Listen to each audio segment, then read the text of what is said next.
Welcome to the Dusty Futon Musicians Podcast. The Dusty Futon is revolutionizing the music industry one artist at a time. Every episode of the Dusty Futon features an independent and original artist from the San Diego area. Our host and co-host created conversation around the artist and their music while making it a point to allow them to tell their story their way. We don't have any advertisers or sponsors, so anything goes. This is a chance for the artist to just talk to you, the fans, about why they do what they do, what they go through, and how they do this thing we call music. We don't charge the artists for this service. We want it to remain completely free for the artists who need it and the fans that want to find them. That's why we set up a Patreon page where your donation can get you behind-the-scenes access to audio, video, and photos, and even get you direct access to the artists. Go to patreon.com/thedustyfuton for more information. Help us revolutionize the music industry, one artist at a time.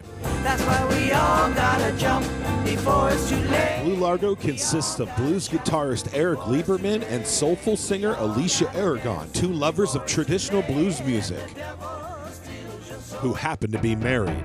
I should have gone east when he told me to go west. Now, they typically have 4 other players with them when they go live, but these two are Blue Largo. Their music is reminiscent of days gone by and gives you a relaxed, comfortable feeling while enjoying Eric's lyrics and Alicia's soulful voice. We get a couple more blind jokes thanks to Cory being one of the co-hosts here, but he also likes to throw in a dirty joke every now and then.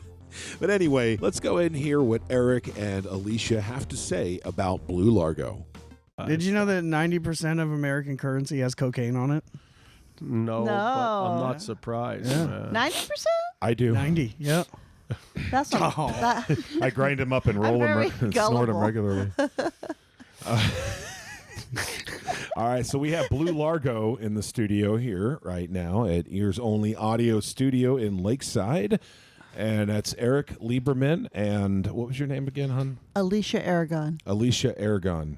Did I say that right? Yeah, Lieberman? Yes, man. Now that, what is that name? Oh, I can't think of the heritage of that name. What is it? It's Jewish. It is Jewish. Okay. Yeah, man. Remember Joe Lieberman, the senator? Joe Lieberman. He ran for vice president? No, when he was running for vice president, everybody asked me if I was related. No relation.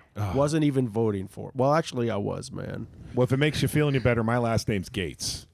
So when people hear my name, oh my God, You and related Bill, to huh? Bill? Oh, yeah, we're Bill tight. Gates. Yeah. I'd rather be associated with Bill Gates than Joe Lieberman. Joe man. Lieberman. Yeah. The other one I get here in San Diego is Antonio. Oh, yes. And then I said, yeah, we're brothers. Can't you tell? Oh, He just spends more time at the beach than I do. that's it. Why is he a charge? Antonio Is he a Padre or He's a Charger. Oh, you don't know? No. Okay. Duh. He's black. No, So man, there's no man. resemblance at all. Man, I'm not a sports guy, man. Well, that's okay. You're a musician, and that's why you're here on the Dusty Futon. So Let's talk about sports. yes, Yeah, we know absolutely nothing about. but you know music, obviously. Now, Not really. We just fake that. so. Just like the rest of us. You'll fit right in. Yeah, I fake everything I do.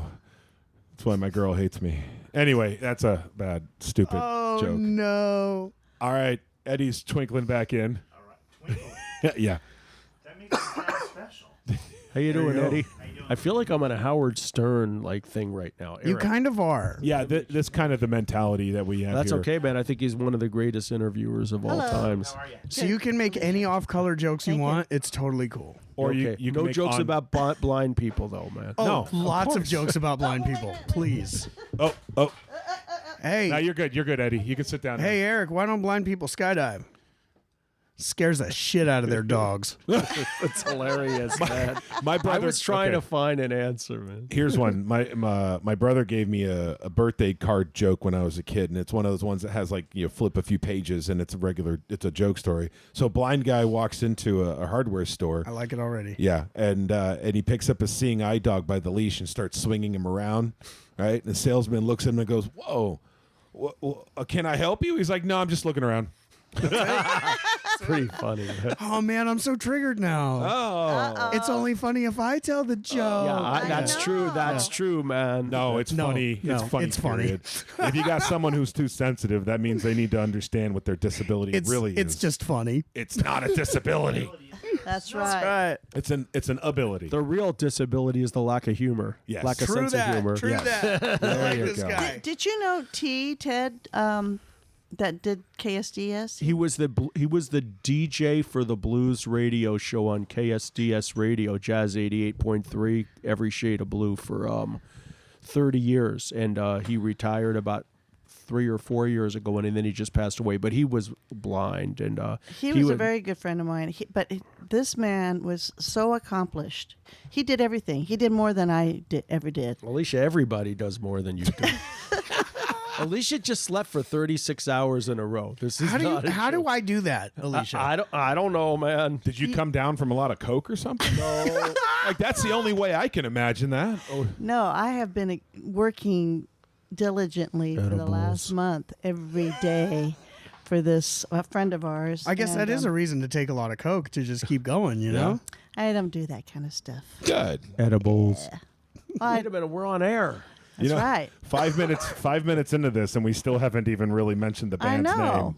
What's this all about? What is the band? It's I don't it's know, I about forget. Blue Largo. Internationally known from coast to coast, can play the blues all night long and don't ever get tired. Mm-hmm. Internationally That's us. known from coast to coast. I like that. That's a good line. From TJ to L.A. That actually comes from one of the Chicago blues musicians that I was very influenced by, and a lot of my peers were very influenced by, was a guy named Sam Maggette, but they called him Magic Sam. And he came out of the west side of Chicago in the late 50s through the mid 60s with Buddy Guy and Otis Rush. Oh, wow. And there's a live record of Magic Sam live at the Alex Club in 1963. And when the guy introduces him at the club, he says, "Ladies and gentlemen, internationally known from coast to coast, can play the blues all night long and don't ever get tired, Magic Sam." And me and my friends always thought that was very funny. Like, how are you internationally known from coast to coast? You think California to New York, right? It's not really international. But, leave it to From TJ to Alberta. yeah, exactly. Exactly. It's got to be. We're like from, maybe Mission Beach to, Carlsbad is how internationally known we are. But you are in San Diego, and Yes, you we are. are Blue Largo.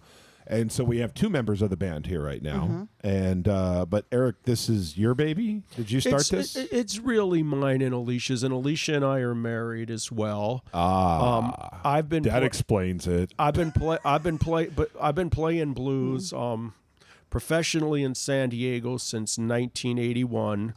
First band I was in was the King Biscuit Blues Band. We used to play at a place in Hillcrest called the Mandolin Wind. This band had this gig every Thursday, Friday, and Saturday night for 50 weeks out of the year for 10 years. They took off 2 weeks before New Year's.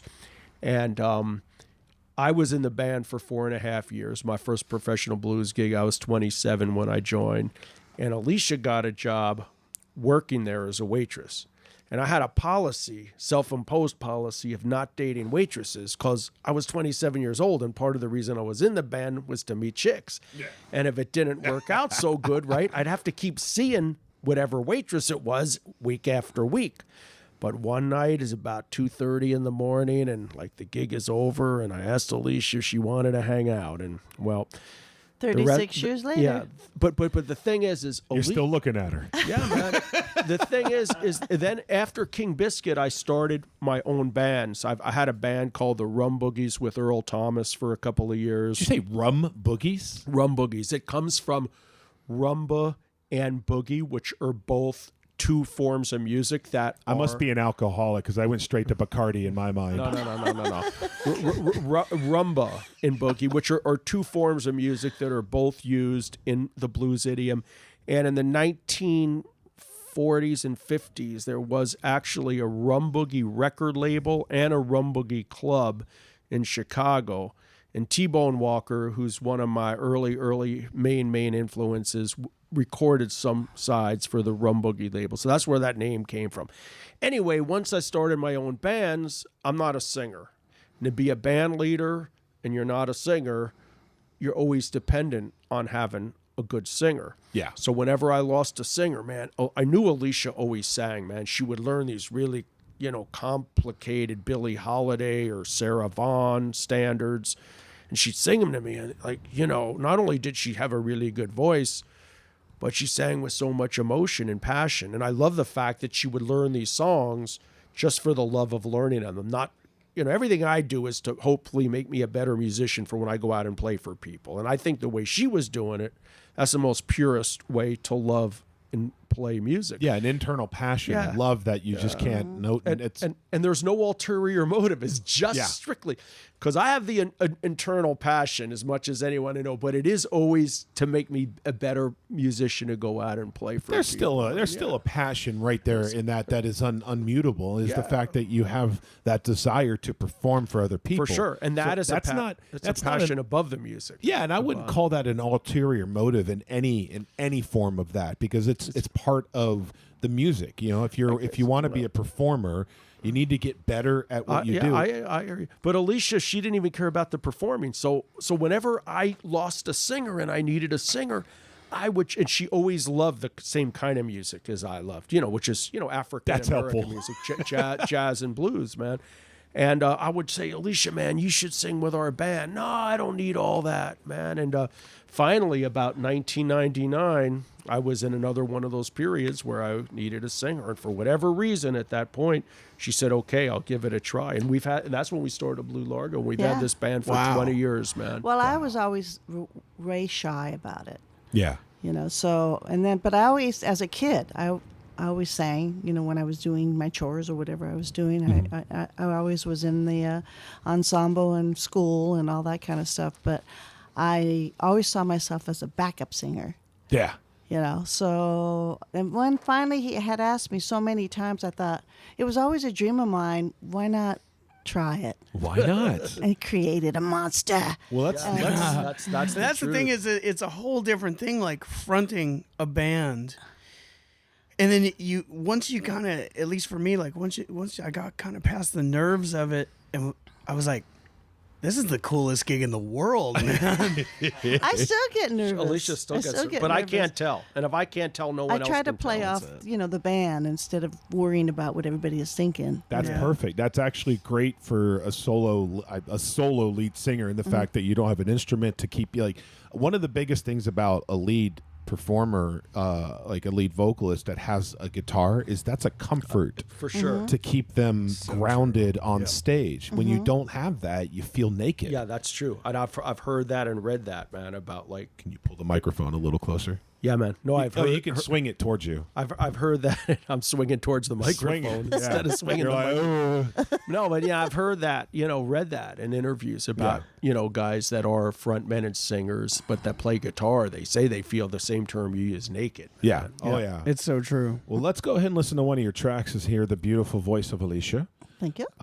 You sent me 3. Or is there anyone you particularly want to start with? Let's go with "Wash Away." All right. Just since it's the first song on the record, might as well make it the first song for this podcast. All right, so this is "Wash Away" by Blue Largo. Wash away, wash away, wash away all these tears. Wash away all these doubts and these fears. Wash away all the heartache and misery. Wash them all away, straight into the deep blue sea. I've been waiting such a long time for love to return. I've been waiting such a long time for love to return. Seems like I keep waiting on a lesson that's never learned. All this hate and division, see how it's tearing us apart. All this hate and division, see how it's tearing us apart. Sometimes I wonder if it's too late to make a new start. Seems these days we're all soon be dead, but I still wanna believe that it ain't too late. If we just unite, stop preaching all this hate. The rich keep getting richer, the poor ain't got no voice at all. I said the rich keep getting richer, the poor ain't got no voice at all. The strong getting stronger while the weak stay locked outside that door.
Seems these days we're hanging on by just a thread. All this talk of nuclear war, we might all soon be dead, but I still wanna believe that it ain't too late. If we just unite, stop preaching all this hate. I've been waiting such a long time for love to return. I've been waiting such a long time for love to return. Seems like I keep waiting on a lesson that's never learned. All this hate and division, see how it's tearing us apart. All this hate and division, see how it's tearing us apart. Sometimes I wonder if it's too late to make a new start. Make a new start. Make a new start. Make a new start. Wash away, wash away, wash away all these tears. Wash away all these doubts and these fears. Wash away all the heartache and misery. Wash them all away, straight into the deep blue sea. I love that gospel kind of sound at the intro and the outro, and it is very bluesy. Your voice has that that blues tonal quality to it. It's amazing. And the groove in the rhythm section is incredible. Thank you. Nice. Love it. Hey, this Never mind that. How was a guitar playing? Not so good. Fantastic. Not so good. No, but you know what you said about her voice, though, her tonal quality of her voice. That's what I always recognize. I didn't just get Alicia to sing with me because we were together as a couple. Right. She always said, and you know, I've played with band leaders before who would hire musicians and try to mold them into what they wanted. I don't think it can be done. No. It's music is too personal of a thing. So my theory has always been, my philosophy has always been to try to find people that already play the way that I know will sync with the way that I hear and feel music. And Alicia, I always knew that about Alicia's voice, man. You know, if she sounded like a country singer or whatever, I wouldn't have done it. So it's not, you know, it's And not. the coolest thing is that he can never get rid of me. Well, and that's what I was going to ask. When did you officially? You are so fired, Alicia. When did you? She gets fired at every gig. Yeah, that's like my host and co-host. I fire them every time. I've already been fired twice today. Yep, you sure have. And You're you're about to still get here, it again. No. So when did you, Alicia, officially be part of Blue Largo? Well, when it first started. Oh, okay. The year 2000, right? Yeah, Okay. she and I, when Alicia agreed to sing with me, we started this band together. Yeah, I didn't have a band of my own at that time. I was kind of just playing as a sideman a little bit and kind of in between things. So, yeah, we started this band together.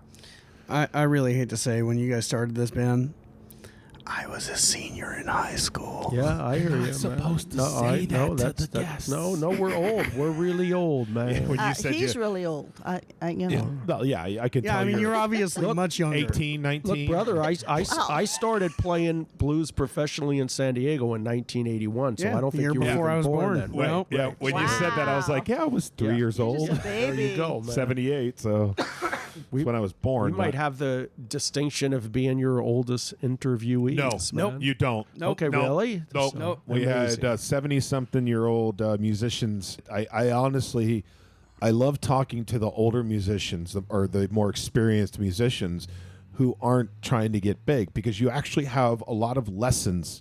And by big, I mean you're not trying to make a major record label deal and get known by the world. No. I hear you. It's a nice side effect if that happens, Right. but that's not your goal. It's crazy how that dream never dies, though. Did you see Yeah. the movie The Story of Anvil? No, I have not. Oh, What's that man. about? I'd like to recommend it to any of your listeners. Okay. Man.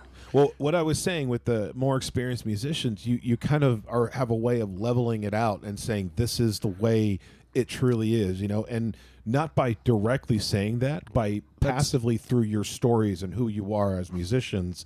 It can give that level to a younger artist and let them know, hey, these are the trials and tribulations. This is what I've been doing. No, I agree. And also anybody that's still doing it at our age, man, they're only doing it because they love it so much. that they're- Absolutely. It's And the way things are going with the music business now, it's like, this was wonderful that you called us to interview us, because we were thrilled. You know, That's the thing, is like there's not enough people supporting I would say the lower echelon of musicians, the people who aren't trying to make it big, the people who just want to play and have fun. And that is the heart and soul of the art of music. and it's getting harder and harder, man, for us. I mean, I used to be able to play in this town 20 nights through the 90s. Oh, absolutely. Without even trying. Yeah. Without even trying.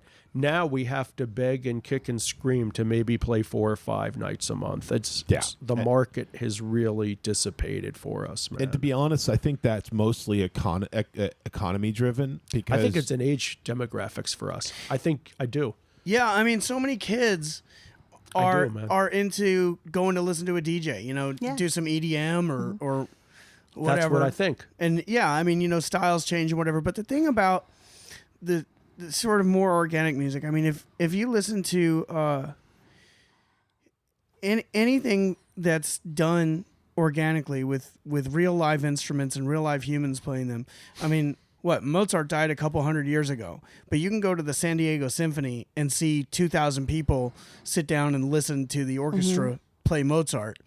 And you have these EDM DJs who are playing, and they'll play, they're the ones now playing 20, 25 gigs a month like we used to do back in the day. right. But you know they why? still played a fewer people a year than the people who were playing Mozart. See, I'm of the opinion that the main reason that is happening is because, again, it's economy driven. It's where the money is.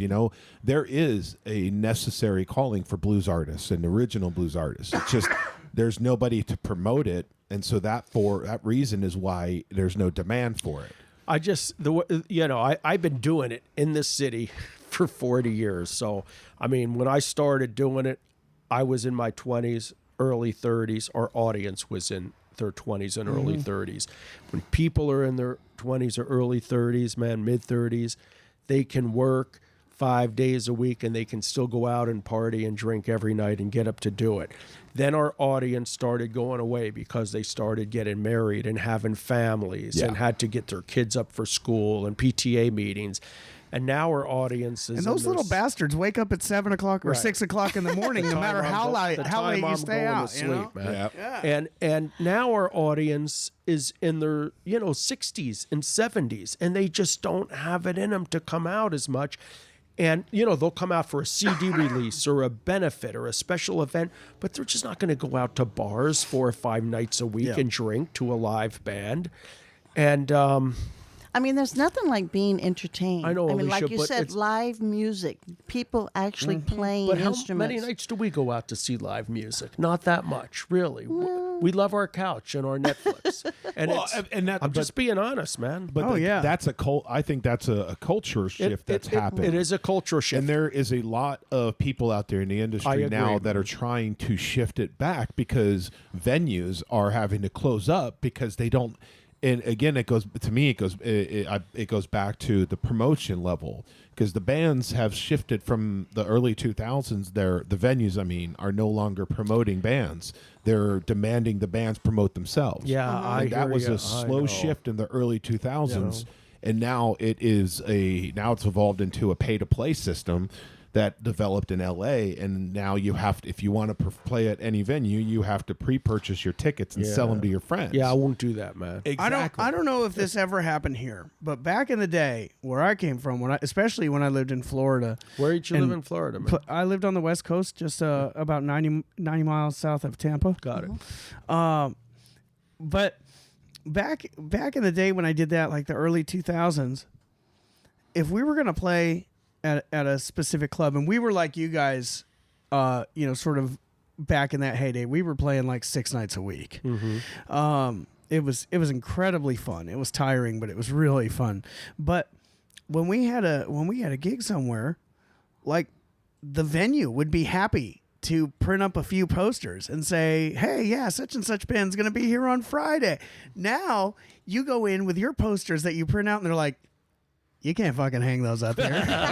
Yeah, they don't care about you anymore, but we do here on the Dusty Futon, and I want to talk about your music. Thank you. So you are a blues band-ish.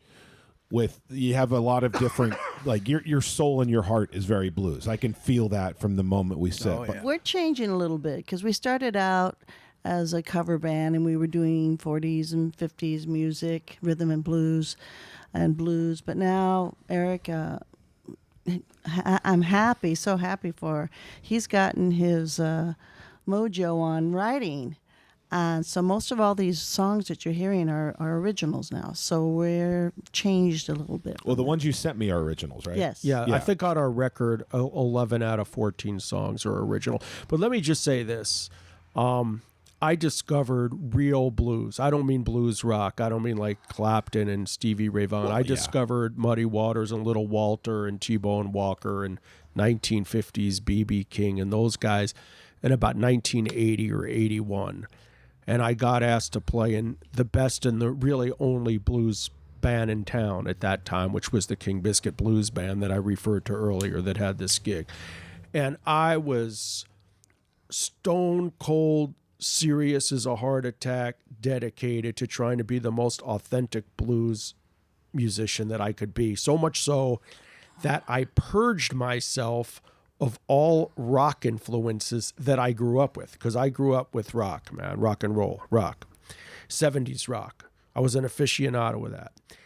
But for like 30 years, I didn't listen to anything but African-American blues musicians. And then I got into jazz, I'd say pre-1965, from like 1940 to 1965.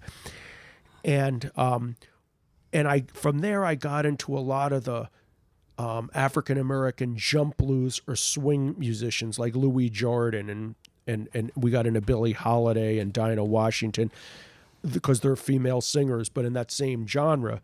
So me and Alicia, when we started our band, we were doing a lot of that. And we made 2 records. One, our first record called What a Day, we made in 2000. And then in 2003 or 2002, we made our second record called Still in Love with You. And they were all 1940s and 50s jump blues swing covers. Obscure, but covers. And I had a neurological condition that I developed 12 years ago when I was 50 years old. I'm 62. It's called focal dystonia, and it affects the coordination in my right hand, but it's neurological. There's nothing wrong with my muscles or tendons or anything. And we didn't record another record for 13 years because of that. We still kept playing. Probably shouldn't have kept playing because I could barely play in time. I felt badly for the musicians that played with me, but they were our friends. I think, they loved me as a friend, and they also needed the $100 a night, which is pretty much what we try to pay our musicians. We don't play to pay to play. And I worked on it harder than I've worked on anything in my life. I'm still dealing with it, but I'm about 95% healed. It's taught me patience like nothing, because I don't look at things in terms of, I'll be better next month, or I'll even be better next year. I might be a little better next year. I mean, and anyway, but it actually, people like say, oh, Eric, it's so wonderful that you had this dedication and drive, but it would have been harder to stop playing. I'm fortunate that I have the time to put into it. Anyway, having said that, about 2014 or 15, Alicia said, we really, things felt like they were dying on the vine for us, and we needed to create some kind of buzz. And Alicia goes, we really need to do something to create some more buzz for our band. And I said, well, maybe we can make another CD. I feel like my hand is at a point now where I'm willing to try to commit something to tape. So I assumed, and I think Alicia assumed, that we would just make we would find, 10 to 15 really cool, obscure, vintage jump blues covers from the 1940s and 50s like we did. But I had jotted a few ideas down. I never thought of myself as a songwriter, but we went to see Bonnie Raitt at Copley Symphony Hall about a year before this. And Bonnie Raitt, I've never seen her before, never owned a Bonnie Raitt record. She's so incredible. Yeah, Alicia always, every time we see her on TV or whatever, Alicia goes, I want to see Bonnie Raitt when she comes to San Diego. And so I saw she was coming, so we went to see her. And we had like 14th row center, and the show blew my mind. And I know that Bonnie Raitt is an incredible aficionado and student of, and very passionate about traditional blues. And she has done a lot to help John Lee Hooker and Furry Lewis and Charles Brown and even B.B. King, who probably needed her help the least. But but yet Bonnie Raitt, she never said, I'm going to try to sound like Memphis Minnie or Sister Rosetta Tharpe, or she just did it her way. And I came home that night not thinking I was going to write a song. Again, I never thought of myself as a song. And I jotted this thing down called Sing Your Own Song, which basically the message is, if you're not having something of your own to say, nobody really cares. It's already been done before. Yeah. And so a year later, when Alicia convinces me that we should try to make another record, I go, I'm going to look, maybe we can get an original on this record. I'm going to look at this Sing Your Own Song. And I looked at it, and I found the lyrics that I wrote down. I couldn't remember how the melody went, how the groove went. I go, I don't think this is going to work. And I ride my bike. I have like this hour ride through our neighborhood sometimes that I do. And I went off on my bike and I started singing, sing your own song, be your own self, or nobody else will care. Shout it out loud, shout it out proud for the whole wide world. And I go, it's a gospel groove. And if you can sing the melody, as you know, you come home and the chords are right there. I go, Alicia, I got a song. And somehow all these songs started coming to me. And we made that record in 2015 called Sing Your Own Song, and there's 8 original songs on it. Nice. And these songs kept coming, and it's weird because playing the guitar, I'm not a really great guitar player, and I'm not being humble or anything about saying that. I'm a guy who my greatest gift is dedication and love and perseverance. But the songs, I don't even feel like I'm writing to me. I would take a bike ride and they would just come to me. I'd come home, I go, Alicia, I got this. She said, Eric, stop riding your bike. Because every time I rode a bike, she'd have to learn a new song. Like, shit, that's more stuff for me to learn. Yeah. And, Exactly. And then it just didn't stop. And on this new record, we got 11 songs out of those bike rides. But I am in a dry spell right now. But that's I'm not worried about that, man. Because I wouldn't. 'cause Alicia put a lock on the bike. yeah, put a lock on the bike, baby. She let all the air out of the tires, man. that's a song right there. That's right. But anyways, man. Well, it's really hard. Backup Yeah. singing is great. And it's really hard to get people. Everybody that plays with us are wonderful because they're all past their stages, That's what you And were it's, saying. it's nice to play with adults. And That's a good way of So putting it. true. I wish I got to do it a little bit more often. I wish I got when you to were- hang out with adults wait. on this podcast. Wait till you're as old as us, man. that's right. So anyway, what was we saying? I'm sorry, I have a tendency to distract. You know what? Let's not worry about Okay. that, and let's move on to another song. Okay, let's do that. I say we end with Devil. I Okay. think we do Okay. Monrovia now. And that, you yeah, want to that tell them a little bit about the story? Before you play it, you should tell them. Before Monrovia? Yeah. This How, is- how much time do we have left? This is a long story, man. Well, let's go ahead and listen to the song first, and then that's Okay. that's and a good then idea. and then we'll go and talk about it afterwards. man. All So right. this is Monrovia by Blue Largo. Let me just interject one thing, though. We were talking a little earlier how rumba is a very influential in blues, and this is somewhat of a rumba rhythm. And All this right. is a great example of that, man. It's a minor rumba. I should have gone east when he told me to go west. Should have known he was lying when he said he loved me the best. We drove all night through the valley of tears, nothing but heartache, full of despair. Should have never gone to Monrovia. We met a junk man there, said his name was Cisco. He had a beautiful wife, they called her Flo. He wasn't so good looking, she sure was fine. He walked with a limp, she could turn heads on a dime. Should've never gone to Monrovia. Monrovia, Monrovia. I know I should have never gone down there. Monrovia, Monrovia.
but I knew that was just a play.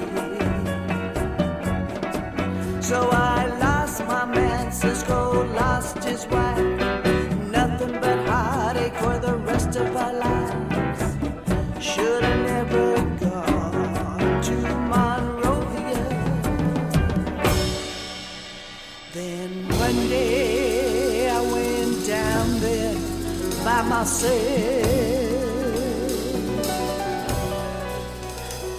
And old Smith and Wesson just a lying on the shelf.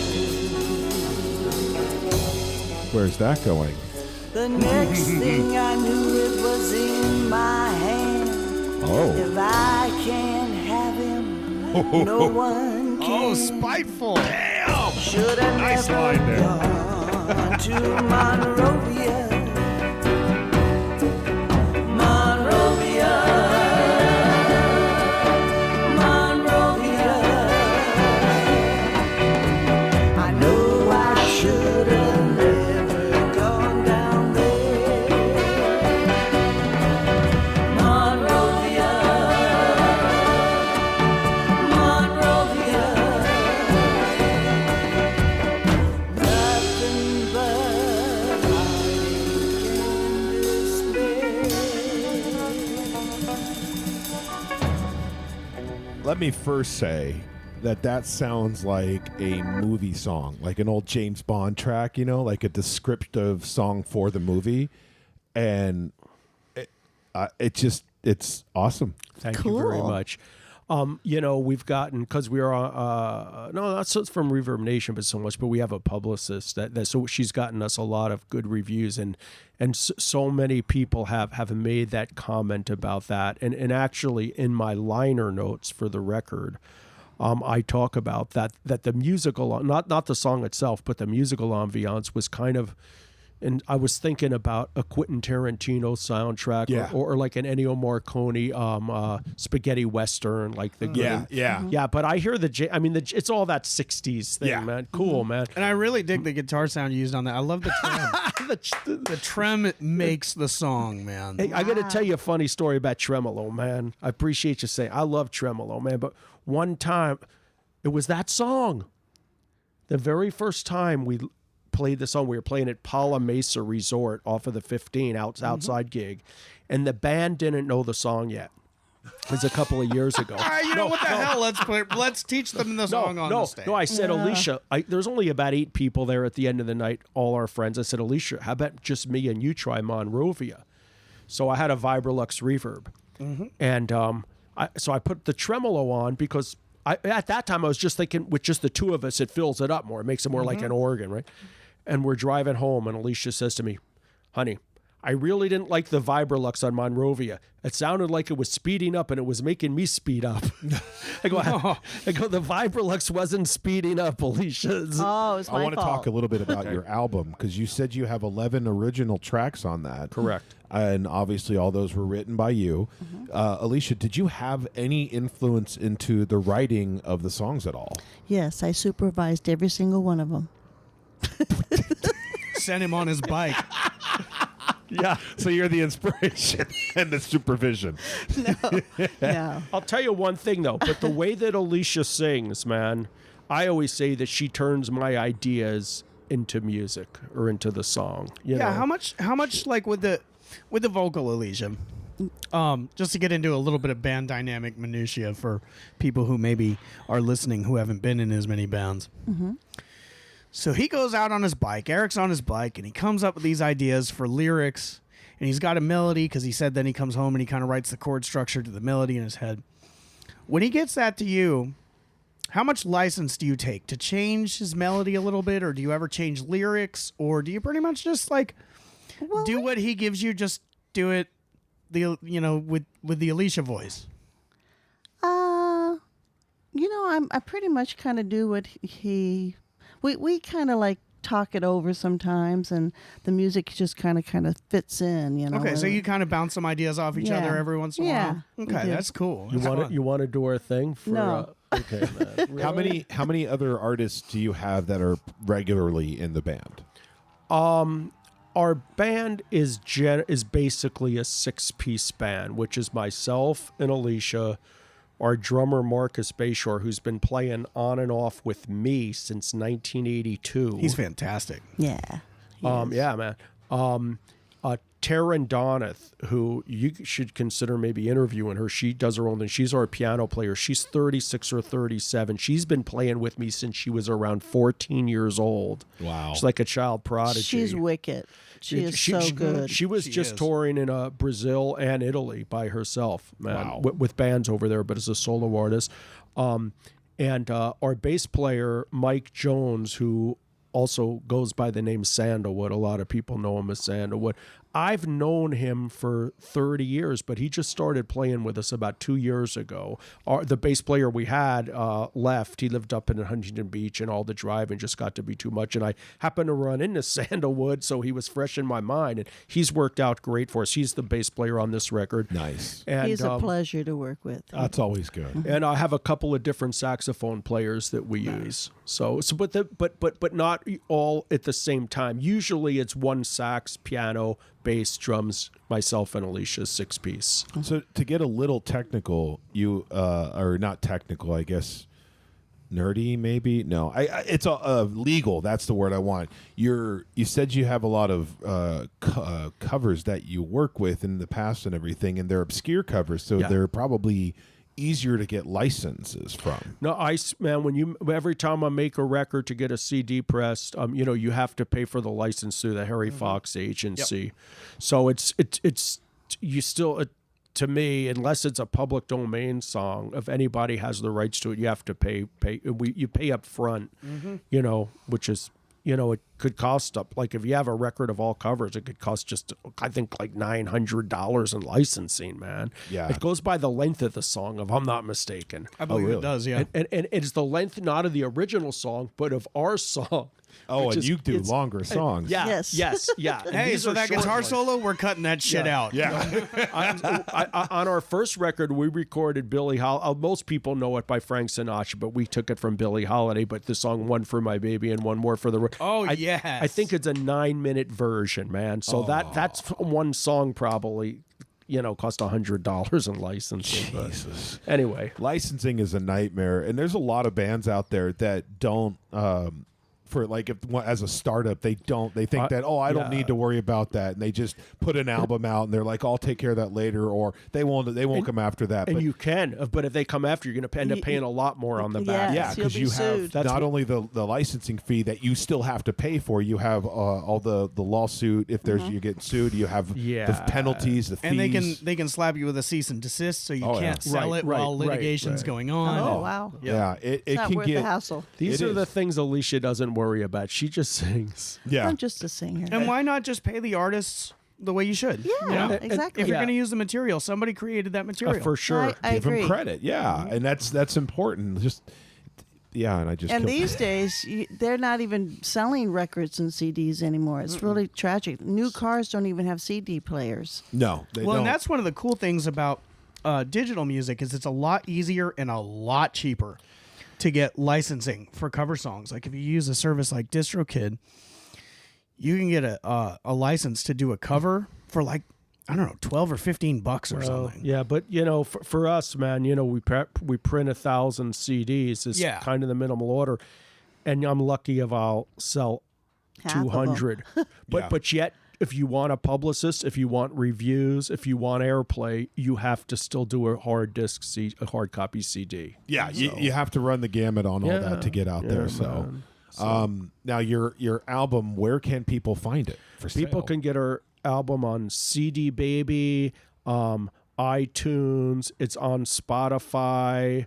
Wherever you play at, they can come and buy it from Sure, you. man. And we play at Humphrey's backstage in Oh, that's a Shelter great Island. venue. We play at Tio Leo's. in Morena Boulevard in San Diego. We play at Proud Mary's in Kearney Mesa. Great spots for blues Yeah, music. man. Where else do we play, man?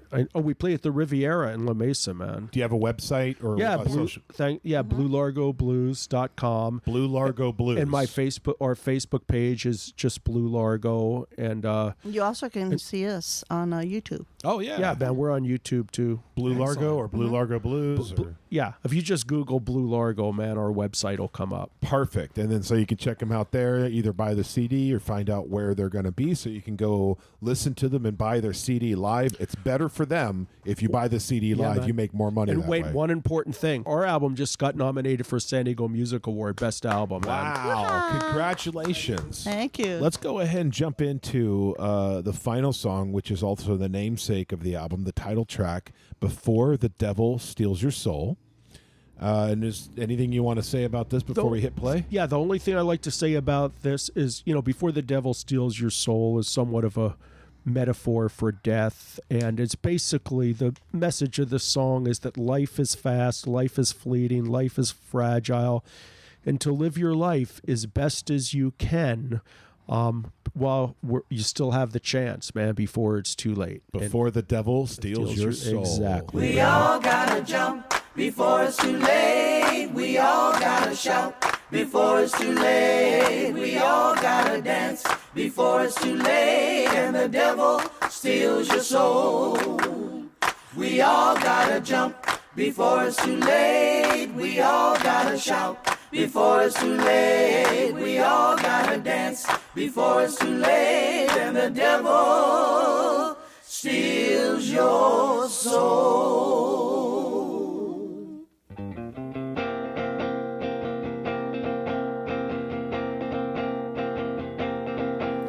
Robert went down to the crossroads. Love it. In 1934. Yeah, gospel, baby. Devil pulled up in a big black car, drove off and poor Robert's soul.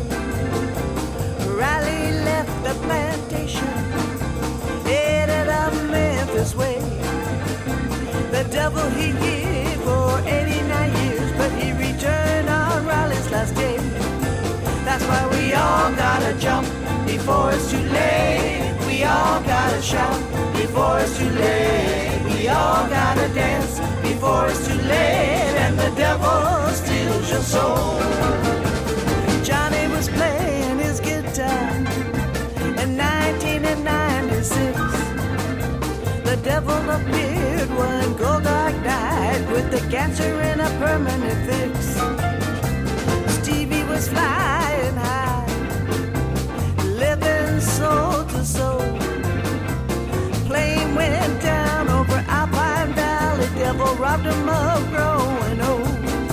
That's why we all gotta jump before it's too late. We all gotta shout before it's too late. We all gotta dance before it's too late. And the devil steals your soul.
Try to let the truth shine through before the devil steals your soul.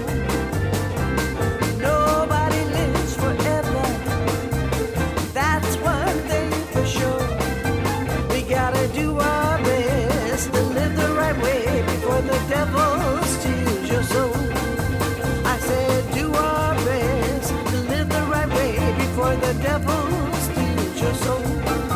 Before the devil steals your soul. Before the devil steals your soul. Before the devil steals your soul. Before the devil steals your soul. We all gotta jump before it's too late. We all gotta shout before it's too late. We all gotta dance before it's too late. And the devil steals your soul. We all gotta jump before it's too late. We all gotta shout before it's too late. We all gotta dance before it's too late. And the devil steals your soul. What a way to end an episode. Blue Largo, thank you so much for that wonderful music. Thank you for having us. Thank you, Big John. Of course. Man. And that's Eric Lieberman and Alicia Aragon. I don't know. I can never remember that name. Want to hear okay. one funny story? Sure. So when we first started the band, it was also happened to be around the time me and Alicia got married, even though we'd been together for 18 years before that. And I'm about to introduce, we're at our first gig on the patio at the Coyote Bar and Grill in Carlsbad, and I said, Alicia, I go, do you want to be, you still want to be introduced in the band as Alicia Aragon, right? Not Alicia Aragon. And she goes, oh, what if I'm just known as Alicia? I go, like what, Madonna or Beyonce? I go, really, Alicia? Come on, I was All right. trying. Hey, that's all you can do, and that's what we do here on the Dusty Futon. And thank you again for gracing us with your presence. And Thank you taking for the having time. us, man. All right. All right. Thanks. We had a ball. Good.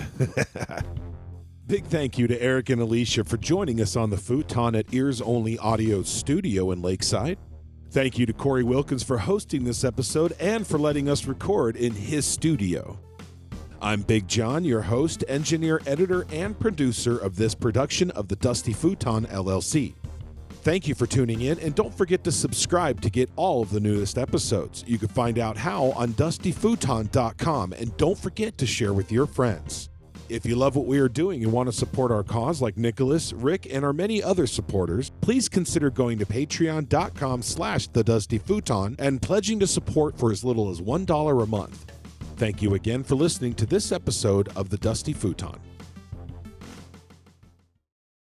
You know, one of the songs on it, I didn't send it to you, but one of the second song on this new record, Before the Devil Steals Your Soul, is called If I Can Make It to Augusta.